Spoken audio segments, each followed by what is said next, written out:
настраивалась очень долго.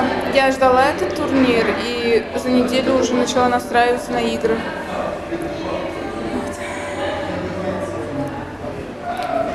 А может быть, от соперника ожидали большего сопротивления сегодня? От Гризли? Нет, мы с ними играли, мы с ними первую игру сыграли 12-3. Ну, мы сейчас думали, что тоже больше забьем, но они активно начали, и мы немного вначале провалились, но потом собрались и выиграли. Какие ощущения от игры на канадской площадке? Насколько это непривычно? Ой, не очень, очень маленькая арена. На той олимпийской было легче. Ну, плюс в том, что нужно меньше бегать и не устаешь. То есть усталости меньше на такой площадке, но, наверное, и борьбы больше. Да, места мало, поэтому борьбы много. Наверное, сейчас много сообщений от родственников, от друзей после этой игры. Спрашивают, следят за турниром. Да, есть некоторые друзья, которые следят. Но родственники нет уж, они не пользуются интернетом.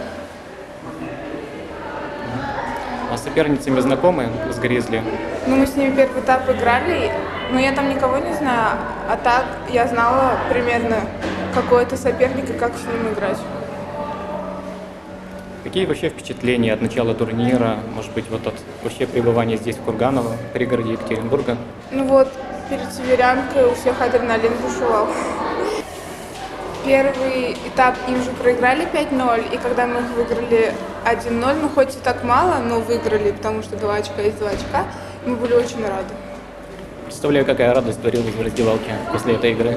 Не, но радоваться пока не надо, у нас еще есть впереди Орса, и у нас после северянки была с Гризли, потому что каждая команда приехала с новыми игроками, и мы их еще не видели, как они играют.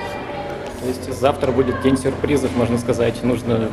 Никогда не знаешь, чего ожидать от соперника. Постараемся завтра удивить всех и себя. Сегодня удивили всех.